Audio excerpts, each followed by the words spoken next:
It's Friday today, and I've spent most of the day organizing things around, preparing myself, updating the calendar. I got some special in the mail. I wonder what that could be. I kind of have an idea, I'm not gonna lie to you. Oh, it's my favorite.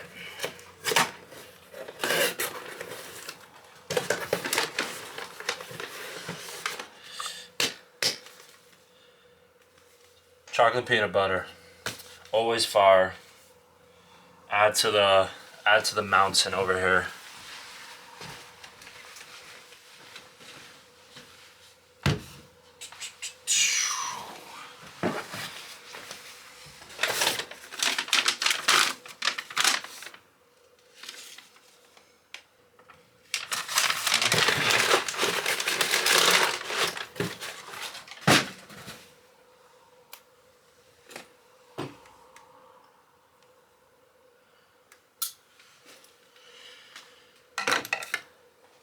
All right.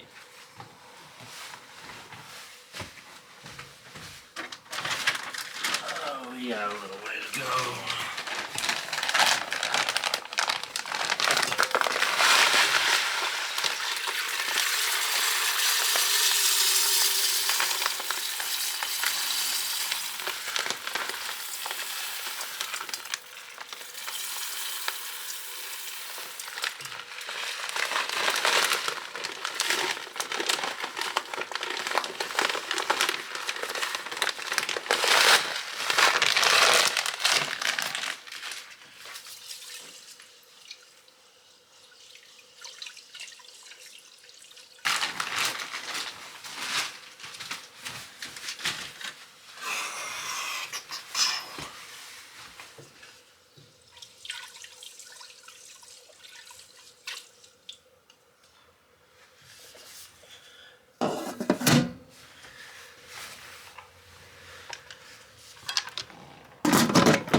Oh, well, that's something. Well, I have a few goals I have a few goals for the day. Will I hit all of them? We'll see, I guess. But hopefully I'll drop a little first episode for the podcast.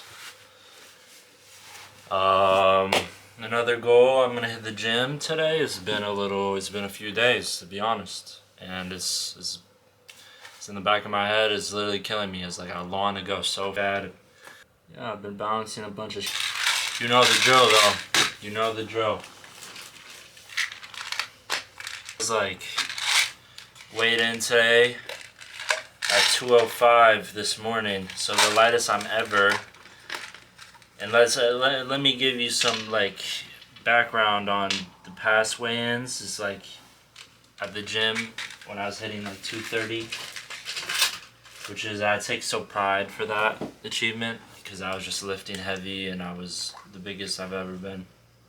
But I weighed those in around the evening time, afternoon to evening, just right in between that time when I would go to the gym and stuff. And now my gyms have been pushed to 8:30 to 10:30 p.m. at night. My day is just so busy from morning to evening now. It's just like I can't do the normal gym session I like to do. And the gym days are flex. Some days I don't even hit it. It makes me grateful though that I started early, because even if I lose some of my progress that I've worked so hard to get, I think I'll be able to get it back once I get some of the stuff I'm doing out of the way. What else? Yeah, I guess it's a sign if I can't remember to take my multivitamin. Someone said to me, for your first episode of the Sonopod, you should just do an episode about yourself. So that's exactly what I'm going to do. I'm going to give you some background context of how I grew up. Yeah, so I'm excited to drop that episode if I get my work done before then.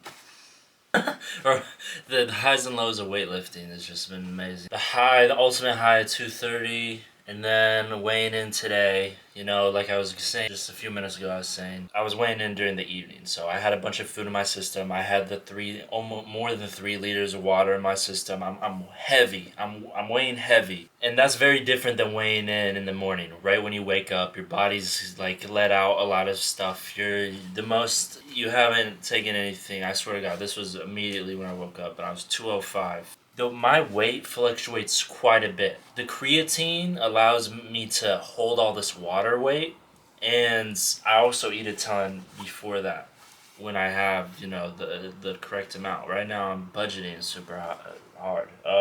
But it was wild because I would be 220 and then I would fluctuate 10 pounds and go up 230. It's normal. 6 pound fluctuations are quite normal. So I'm not very baffled by the 10 pound fluctuation.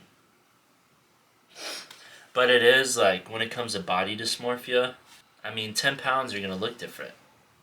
I've noticed, like, as I've gone down, like, there's just some physical traits about me that have been different that I've noticed. All I know is I got to get back working out because that's my passion. That's what I love to do. And I've been wanting to itch that part of my brain so bad. But enough talking about that.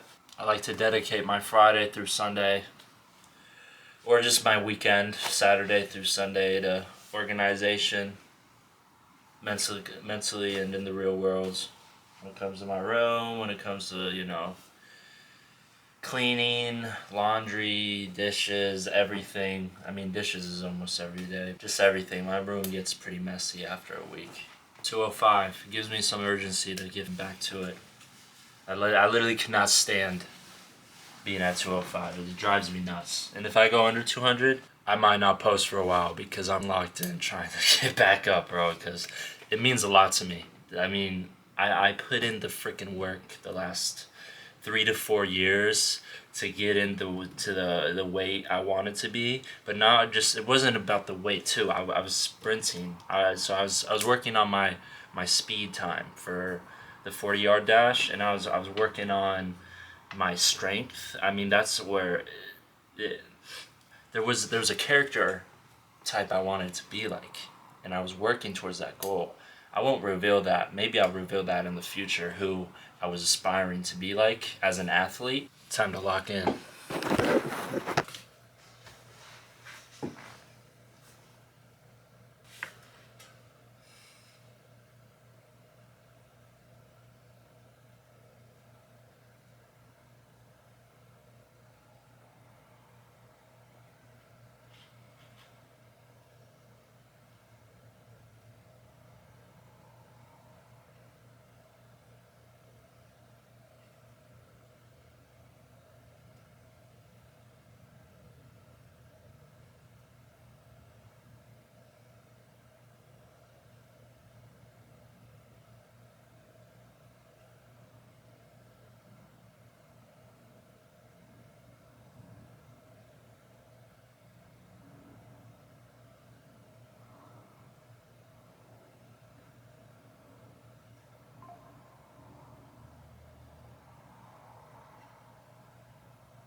So I'm reading Difference Matters, Communicating Social Identity by Brenda J. Allen.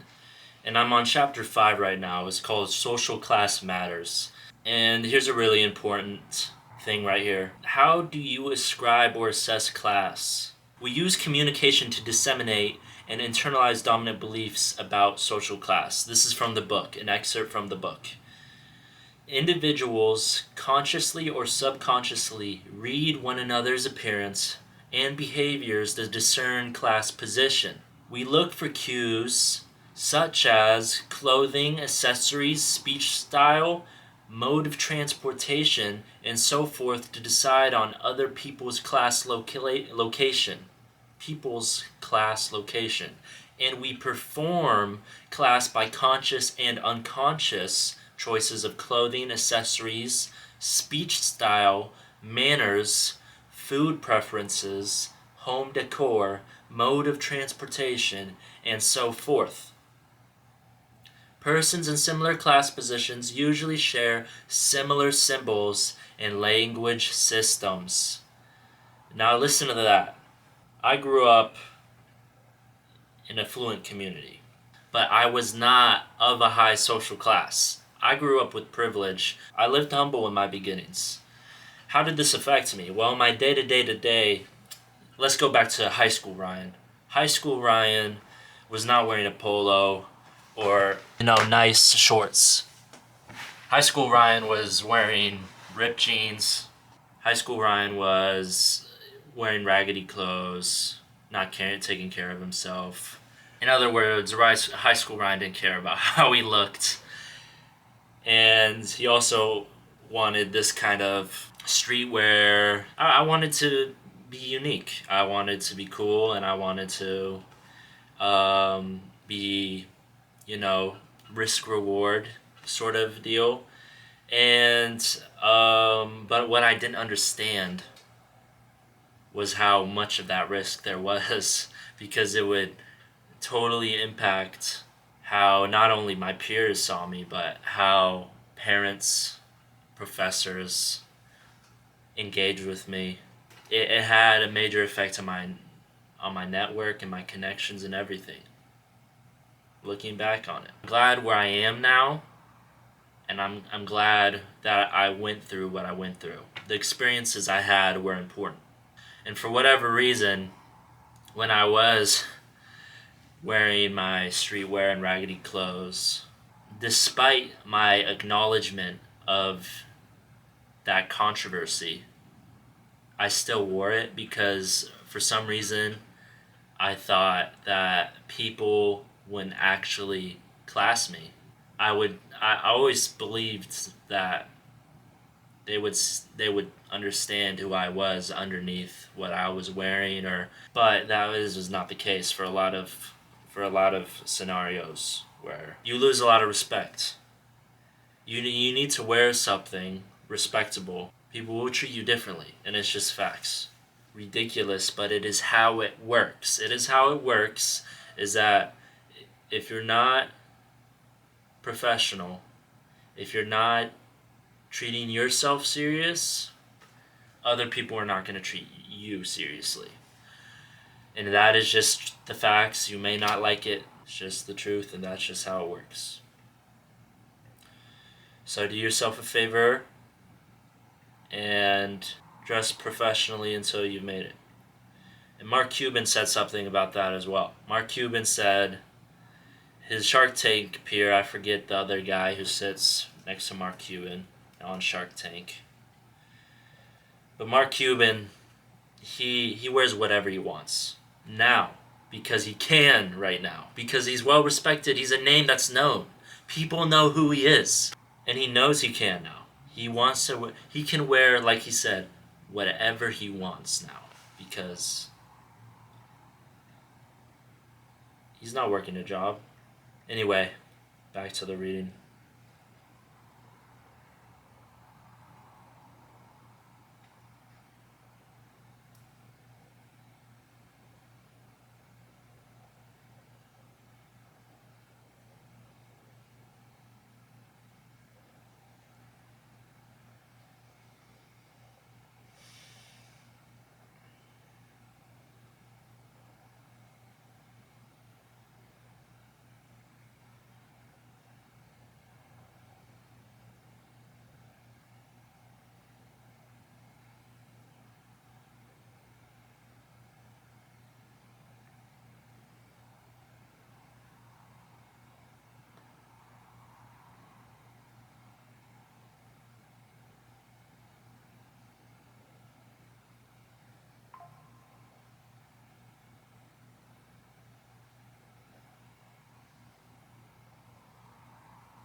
So this has me thinking about job interviews. And if you have, let's say, employers looking to hire you, and they're looking at your background, they're looking at your LinkedIn, they're looking at your background information, and they see that you have an interesting upbringing. They see you're part of all these groups, a minority group, let's say, that face adversity.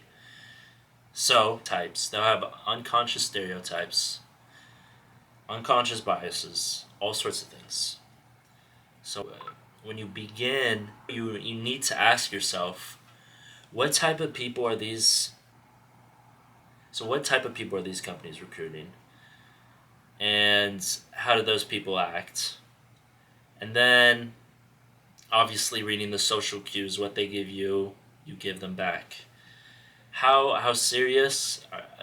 Because what I'm trying to get at is you need to balance or understand how much of your personality you're going to show versus how much of your professionalism you're going to show. And it's important because if you let your personality, get too out of hand, it's going to look uneducated. Now, if you're more serious and professional, it gets to a point where it's too much. Or maybe maybe it doesn't, but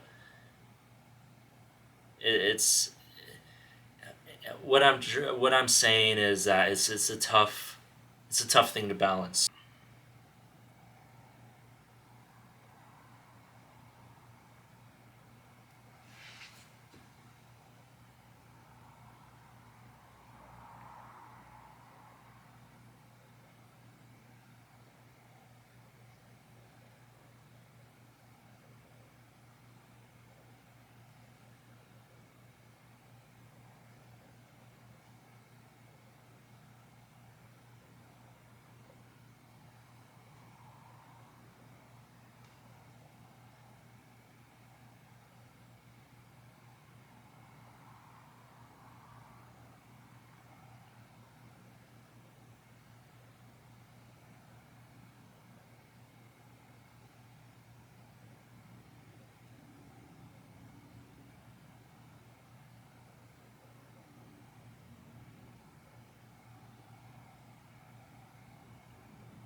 Only 14% of boys from low-income families will graduate from college.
Early perceptions of social inequality reflected a Christian attitude of compassion toward the less fortunate.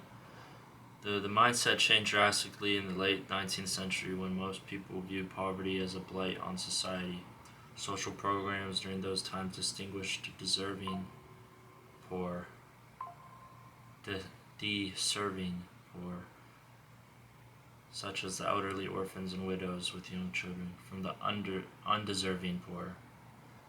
Distinguished deserving poor, such as the elderly, orphans, or widows with young children, from the undeserving poor, such as vagrants without housing. Crimes of vagrancy were punishable by flogging and even death. During the late 19th century, a discourse arose about the survival of the fittest and eliminating the unfit. The social Darwinist approach to poverty endorsed helping nature run its course by weeding out undesirables. Included in that category were persons with disabilities, people of color, and poor white people.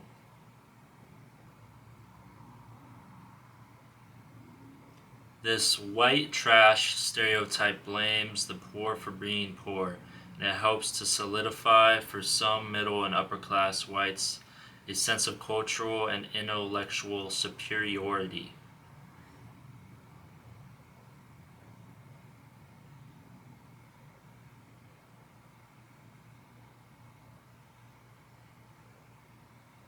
Across the 20th century, societal discourse alternated between portraying poor people as genetically defective and depicting them as helpless victims of societal economic conditions. By the beginning of the 21st century, attitudes had shifted yet again. Some analysts contended that poverty had lost its meaning, and that most citizens were apathetic toward poor people.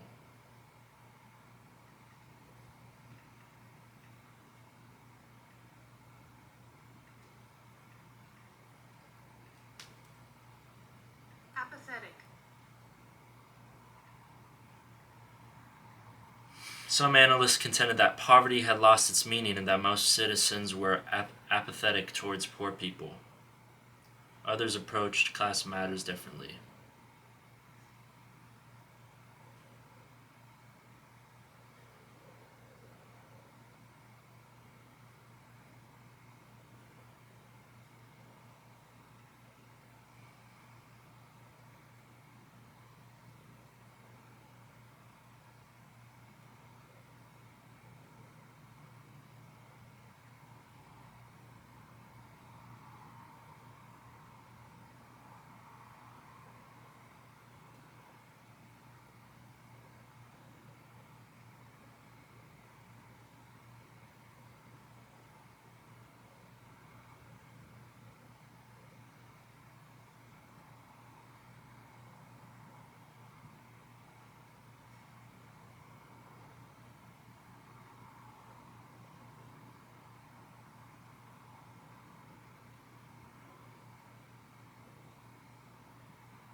This reminds me of back in high school when, people wouldn't give me the time of day because it might have been because of my social class. I honestly don't know. I was a very, very skinny kid in high school, especially freshman to sophomore year, under 170 pounds. Like, I was just probably around 150, to be honest. I was super skinny and lengthy, and I'd get ignored and bullied a lot by the older guys in this school.